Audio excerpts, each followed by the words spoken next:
alẹ́ ìtìrí àkọ́lé ọ̀rọ̀ mi láàrin ìṣẹ́jú kan sí méjì òun ni pé ṣọ́ra rẹ ṣọ́ra rẹ ṣọ́ra ẹ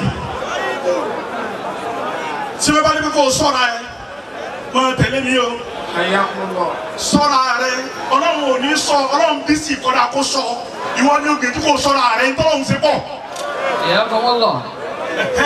ó wàá ṣọ́ra rẹ lọ́nà tó ń yẹ́ka yìí ní ọ̀nà jíjẹ ní ọ̀nà mímu ní ọ̀nà ìrìnsí. ọ̀nà mẹ́tẹ̀ẹ̀ta yẹn wàá ṣọ́ra rẹ bẹ́ẹ̀ tó o bá ti ṣọ́ra rẹ lọ́nà mẹ́tẹ̀ẹ̀ta yìí ẹgbẹ́ ò lè kàn ẹ́ ìdọ̀tí ò ní kàn ọ́ tó bá fẹ́ kàn ọ́ ọlọ́run ó sọ màláíkà ní mọ́kálẹ̀ àwọn áńgẹ́lì ní máa ti sánmà tí mo gbẹ́ kó lára rẹ̀. Insha Allah. sori ọ̀nà mẹ́ta ni wọ́n ti bẹ láyé tí yẹn gbọ́dọ̀ pé tí yẹn bá ti pé èyí ó yege àkọ́kọ́ ní ti bẹ láàrin rẹ sọ́lọ́run mọ́jọ́ ó bàjẹ́ ẹlẹ́ẹ̀kejì ní ti bẹ láàrin rẹ séèyàn mọ́jọ́ ó bàjẹ́ látọ̀dọ̀ ó tiẹ̀ ẹlẹ́ẹ̀kẹta ní ti bẹ láàrin rẹ síra rẹ ìtì ń bẹ láàrin rẹ síra rẹ mọ́jọ́ ó bàjẹ́ ẹlẹ́ẹ̀kẹta tó bá bá mi lọ sínú Suratu Yunus aya 110 aya 100 Olúwa ń sọ yí pé.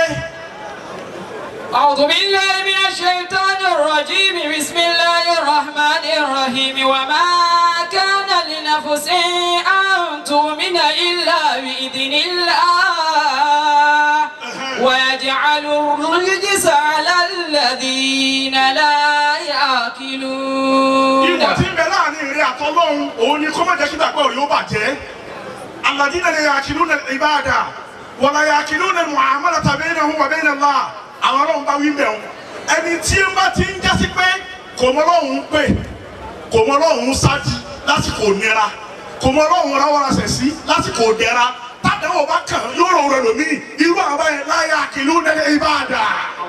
وما كان لنفس أن تؤمن إلا بإذن الله. alákọ̀ọ́kọ́ nìyẹn ẹlẹ́ẹ̀kejì tí ń bẹ láàrin rẹ̀ sí ọmọlàkejì bá mi lọ sínú Suratu Tawbah ìtì ń bẹnu Suratu Tawbah aya 95 tẹ̀wájú. سيحلفون بالله لكم إذا انقلبتم إليهم لتعرضوا عنهم فأعرضوا عنهم إنهم رجس ومأواهم جهنم جزاء بما كانوا يكسبون. ọ̀nà ẹlẹ́ẹ̀kejì nu ṣọ́ra rẹ lórí ibi tó máa rìn sí ṣọ́ra rẹ lórí alábàárìn ọmọ mi dá láti ilé ìwé ọmọ rẹ ní nígbà tó délé ìwé lórí ọmọ wèrè ọmọ mi dá láti ilé ìwé kó tó wọlé kí wọ́n ọmọ dáadáa ní ẹ̀sọ́ àyè tẹ́ fọmọ yín sí lásìkò yìí àwọn àyè ń sòkòtò pé ẹ má fọmọ síbẹ̀ ibi tó bá tẹ̀ kọ́ sí ṣé kàmẹ́ ṣé Ádámù Bàbálágbàjì àgbà. سيحلفون بالله لكم إذا انقلبتم. níbọ̀ ẹlẹ́ẹ̀kejì nìyẹn ló bá sùkò mi jẹ́ etí ń bẹ láà ibi tó bá rọrùn fọ́mọ ènìyàn kó sọ ara láti ibi tí wọ́n ti ń gbà jáde sáyé gan kò bá dáa kọ́ mọ́ sára fún àmọ́ mo lè sọ́ra fún mi tí ó gbà jáde àtọ́ alẹ́ mu mọ kalibi dọ́wọ́ ha wá sí ra kárìtì dọ́wọ́ ha. ọlọ́ pé àmọ́ tó àmọ́ bàtà wáyé láti yọnu bí ta ti jáde ó sì gbé wa a sì dúpẹ́ àmọ́ sọ́ra bí tó mọ rìn sí àwọn tó mọ rìn sí ọ̀dọ̀ wọn tí wọ́n bá kó bá ọ tí wọ́n kò rí dísù bá ọ ẹ̀gbin ìdọ̀tí sẹ́ra fún wa àkọ́kọ́ ẹ̀gbin ẹ̀kejì náà ẹ̀gbin odi méjì ẹlẹ́ẹ̀kẹta bàbá mi lọ sínú Suratu Al-Anbiya.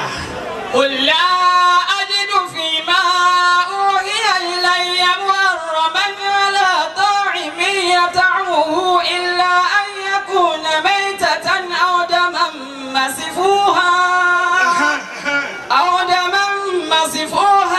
لحم خنزير فإنه رجس أو فسقا إلا لغير الله به. ọ̀tọ̀ ẹlẹ́kẹta ní ti ń bẹ láàrin rẹ síra rẹ ṣọ́ra ní tó mọ̀ fi sẹ́nu àfáàṣe ń jẹrẹ lẹ́dẹ̀ àfáàṣe ń lu ọtí láti fi lo oògùn àfáàṣe ń wọlé dì gbogbo tó lò tí ó bàlì kíámà rẹ jẹ tí ó kó ẹ̀gbin sí ọ lára ṣọ́ra fún un. ẹ̀gbin yìí ni ò sí lára ṣéwù kò sí ntọ́mọdé yóò rò ṣéwù ọlọ́run fúnra rẹ̀ ní sọ ẹ̀gbin ní sọ àwọn mọ̀lẹ́kà ní mọ́kalẹ̀ láti fọ ẹ̀gbin yìí mọ́.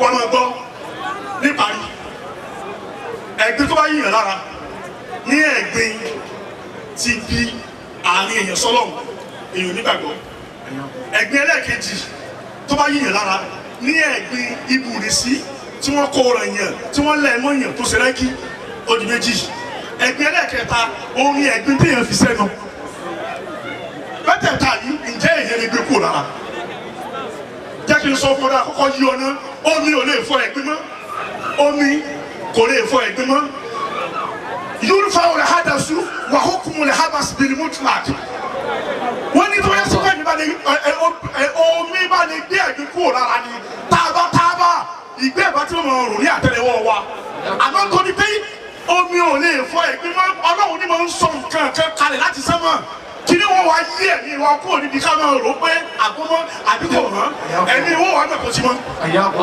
kí ni ìrọ̀lọ́ ń sọ sínú ọba wa àgbo ní kìkì balára láti tó tẹ̀ sí ń lọ ayé ìlú ní ibà ń kọ́mọ̀ orí jísà lálìbẹ́yìtì bàbá wa ní miskin wà yóò tọ́ hira kan تطهيرا tàbá pè ní alàbẹ́yìtì àwọn èèyàn tún mọ sọ pé àsìkò yìí bẹ́ẹ̀ ẹni tó kú táwọn wò láyé lónìí nípò ànábì bàbá wọn bá lọrin ni شيخ mẹ́ta náà wá ní ọ̀nà tí yóò fi jẹ́ alàbẹ́yìtì yálà kó jẹ́ sí pé ọba àlọ́ni ó jẹ́ olóyè wọn àbí ó jáde wọn àbí ó jọmọ wọn. mẹ́ta ìtàlẹ̀ jẹ́ inú mi wá dùn púpọ̀ bàbá níjẹ̀ta níjẹ̀rin ọlọ́run fúnra ẹ̀ ló fọ̀ yín mọ́ ntí ọmọ aráyé ń retí kẹ́ ẹ sọ látijọ́ yìí ló jáde látẹnu yín pẹ̀lú ìlú mímọ́ látọ̀dọ̀ ọlọ́run ọ̀rọ̀ yín wá ń jà káàkiri gbò lọ́rin nísìnyí gbogbo àwọn oníwìkúwì àwọn onísọkúsọ ọlọ́run wá sẹ́nu wọn símú. ẹ sọ fún yín pé wá o ó ṣe é ní o ọba àlọ́rin ló ṣe ó ṣe é ní o bàbá àgbàlá gègé ló ṣe ọmọ àfáà wa èyí tó bá ti kàn ó ti kàn mí. ọ̀rọ̀ yẹn dá púpọ̀ ọlọ́run jẹ́ mi ní ogun ẹ jẹ́ kí inú àwọn ó dùn ẹ wá jẹ́ ọkọ ọmọ àbálá gègé ní èyí tí ń dùn àwọn èèyàn náà nù yípe adé ẹ̀fìrí lẹ ni adé nǹkan ń sọ lójú ni àbí kò dọ́kàn ni èyí tẹ́ sọ́jẹ̀ta ó já mọ̀ kó dọ́kàn tó bá wá rí bẹ́ẹ̀ ọlọ́run bá wá kẹ́ bàbá alágége tẹ́lẹ̀sìmàdìrì kọ́mọ̀ fà wá bí ẹ rí ó rí yí pé bàbá mufti ti yára nísì ọmọ àbálá gégé ni wọn ṣé ó dàrú ọlọ́run bá wá kẹ́ bàbá alágége àyà lórí àkéwù sókè tí wọ́n fi mímọ̀ dára pẹ̀lú gègé ṣàlékún ìkẹ́ bàbá alágége. Ọlọ́run bá wà ní bàbá alágége. Alẹ́ lórí àkéwù sókè. wọ́n ti gbọ́ orúkọ àfàwọn. Mímọ̀ dára pẹ̀lú gègé. Ṣàlékún ìkẹ́ bàbá alágége. Ọlọ́run bá wà kẹ́ bàbá alágége. àyà lórí àkéwù sókè. wọ́n fi mímọ̀ dára pẹ̀lú gègé. ṣàlékún ìkẹ́ bàbá alágége. Ọlọ́run bá wà kẹ́ bàbá alágége. Alẹ́ lórí àkéwù sókè. Wọ́n fi mímọ̀ dára pẹ̀lú gègé. Ṣàlékún ìkẹ́ bàbá alágége. Ṣéwù Sulemana ó ní kí ti pa á. Ṣéwù Sulemana ó Oníkìjìpá. bàbá Mufuti Oníkìjìpá.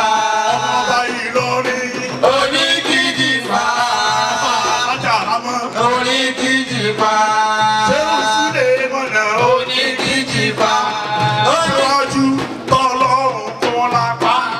Aṣíwájú Ọlọ́run kan lápá. olórí àwọn àfa ẹni tó lápá. Ọmọ kéwú bàbá alágége. Ọlọ́run bá wà kẹ́ bàbá alágége. Alẹ́ lórí àkéwù sókè. Wọ́n fi mímọ̀ dára pẹ̀lú gègé.